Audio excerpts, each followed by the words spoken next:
kalau ada seorang lelaki sudah membuat kesalahan selalu dianggap salah, jangan-jangan satu, dia belum memberikan yang dimaui oleh istri. Belajarlah seni untuk menaklukkan hati istri. Satu, pahami apa yang dia mau. Yang kedua, kenali bahasa cintanya.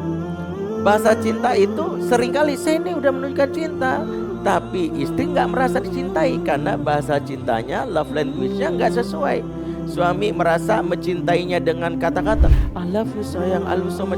Istri merasa bahasa cintanya bukan word, bukan kata-kata. Dia merasa bahasa cintanya kalau sudah transfer 200 juta, selesai.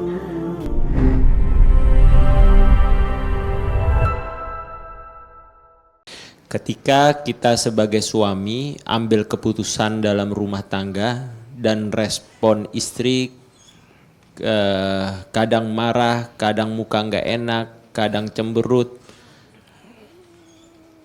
dan dilakukan apa yang dilakukan pokoknya salah terus Ustaz. Kira-kira begitu Ustaz. Tapi itu bukan istri saya saat dia tersenyum, alhamdulillah. Ya. Saya habis dibuka. Nasib jadi laki-laki selalu salah di matamu. Jadi pertama adalah wanita insecure tidak bisa dinasihati. Dia hanya butuh kompensasi. Ketika kita ambil keputusan dan dianggap salah, maka kalau keputusan itu penting gak usah bergeming. Keputusan yang kita yakini benar tapi tidak mengenakan istri, cukup kasih kompensasi. Bisa kita mengatakan, aku nggak izinkan kamu berangkat ke situ ya. Itu keputusan. Tapi berikan kompensasi. Ya, aku nggak izinkan kamu ke situ. Ya, dia kan ngambek. Gimana kalau kita liburan ke Bali kan? Itu udah itu aja. Seorang laki-laki kadang-kadang lupa bahwa seorang wanita itu makhluk zona nyaman. Makanya kalau dia ingin move on pakai kaidahnya Imam Ibnul Qayyim. La tatruku syai'an illa bisyai'in. Seseorang itu tidak bisa move on sebelum dapat pengganti atas yang dia tinggalkan. Jadi kalau dia kesel karena nggak diizinin, ada kompensasi. Dan itulah syariat Islam. Nabi itu kalau melarang sesuatu, itu selalu ngasih kompensasi yang lain. Dilarang riba, ada kompensasinya niaga. Dilarang berzina, kompensasinya nikah kan gitu. Suatu hari ada salah satu sahabat cilik kan punya hobi ngelempar kurma. Namanya Rafi bin Amr al-Ghifari, dia lempar kurma. Milik tetangga, kurmanya jatuh dimakan kabur. Maka Nabi menegur, lima tarminahlah, kenapa kau lempari kurma tadi? Dia bilang, aku ya Rasul, saya pengen banget makan, saya pengen ngelihat buahnya ranum tuh jadi ngiler saya. Dan ini Nabi mengatakan gini, la tarminahlah wa kul ma yaskutu fi asafiliha. Jangan lempari kurma tadi kalau mau yang sudah jatuh di tanah aja. Jangan, tapi nih solusinya. Jangan lempari nih. Gitu. Ya inilah jadikan dalil Imam Ahmad bin Hambal bolehnya memakan buah jatuh di jalan, di pohon di pinggir jalan umum. Jadi kalau ada jalan umum nih, ada buah mangga jatuh, buahnya boleh dimakan berdasarkan dalil ini. Selama jatuhnya karena kena angin, bukan karena niat ditabrak pakai tronton, ditabung, tadah pakai keranjang, dijual pasar induk, itu ngerampok. Itu benar-benar boleh. Maka kita tahu jawaban dari setiap kecemburutan perempuan itu sah-sah saja. Rasul aja pernah dicemburutin sama istrinya, tapi Rasul bersikap baik. Maka kalau ada seorang lelaki sudah membuat kesalahan selalu dianggap salah, jangan-jangan satu, dia belum memberikan yang dimaui oleh istri. Belajarlah seni untuk menaklukkan hati istri. Satu, pahami apa yang dia mau. Yang kedua, kenali bahasa cintanya. Bahasa cinta itu seringkali saya ini udah menunjukkan cinta, tapi istri nggak merasa dicintai karena bahasa cintanya, love language-nya nggak sesuai. Suami merasa mencintainya dengan kata-kata I love you sayang, I love you so much. Istri merasa bahasa cintanya bukan word, bukan kata-kata. Dia merasa bahasa cintanya kalau sudah transfer 200 juta, selesai. Jadi kita lupa ada bahasa cinta setiap orang. Ada bahasa cintanya act of service, dilayani. Bahasa cintanya adalah quality time.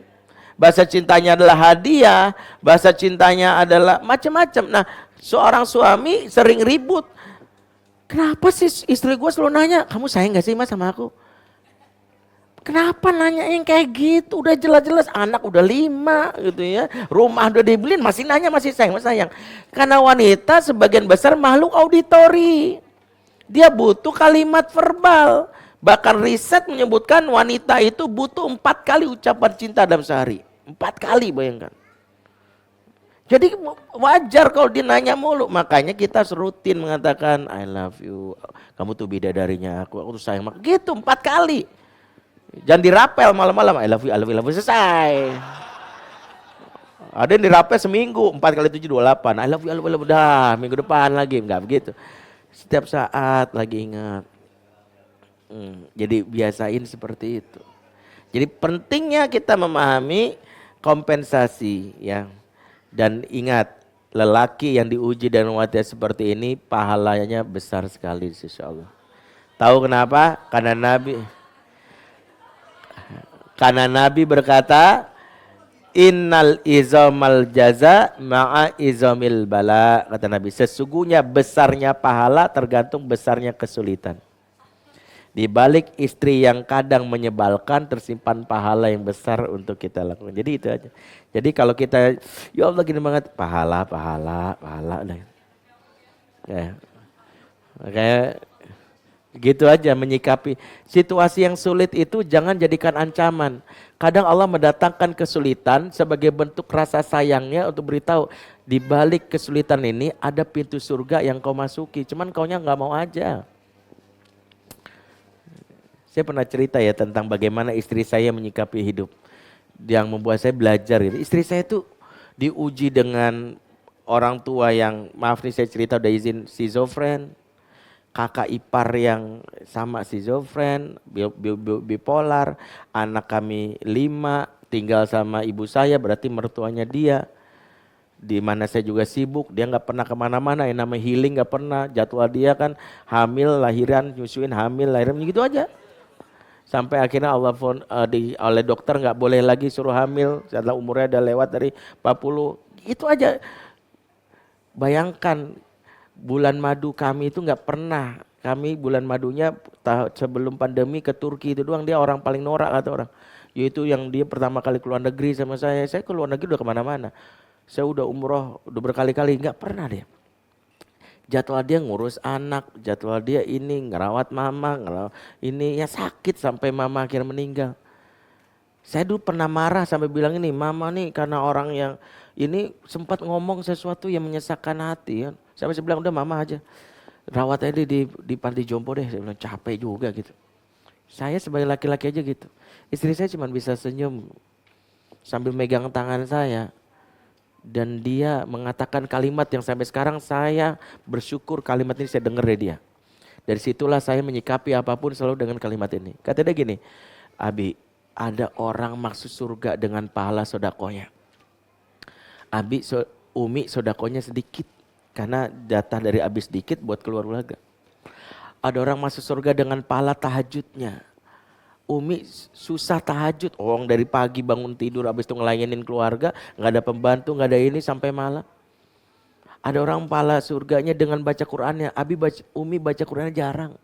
Jika semua pintu surga itu gak bisa Umi masuki dengan surga. Dari mana Umi mendampingi Abi masuk surga?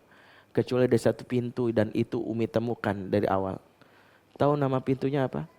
Merawat mama. Berat banget. Tapi di balik berat itu mudah-mudahan ada pintu surga buat Umi masuk. Dan Abi nunggu lewat pintu yang lain. Karena Abi punya pintu melayani umat, berdakwah. Itu pintunya Abi. Umi gak punya pintu lain. Dan saya nangis. Makanya kalimat itu yang saya pegang tangan saya bilang, kamu telah temukan pintu surgamu, buat mengapa aku marah? Rawat pintu surgamu ini, Abi akan mendukung.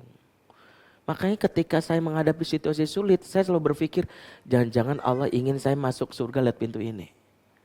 Sabar aja.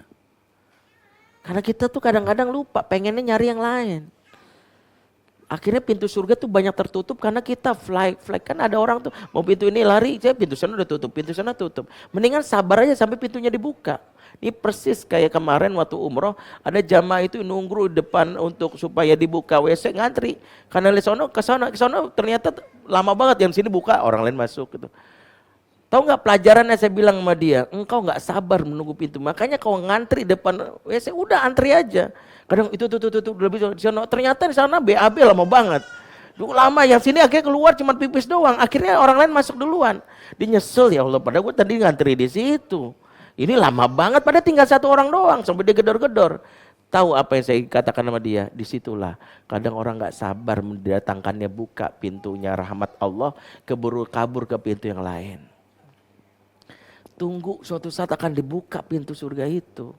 Saya bilang ini pelajarannya. Bayangin ya, ini pembimbing yang sableng sampai di WC aja masih kajian gitu. Saya sampai di WC aja ngasih hikmah gitu.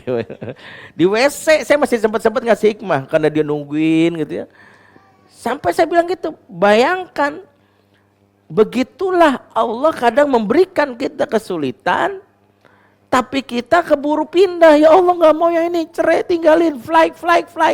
Nggak ada jawaban buat pintu surga kita. Orang apa-apa kamu tinggalin mulu, dikasih ujian ini, nyerah ya Allah, nyerah yang lain aja. Nyerah ya Allah, kalau bisa yang lain, nyerah ya. Di mana coba pintu surga akan terbuka untuk kita? Sabar. Disitulah jawabannya. Wallahu a'lam bishawab.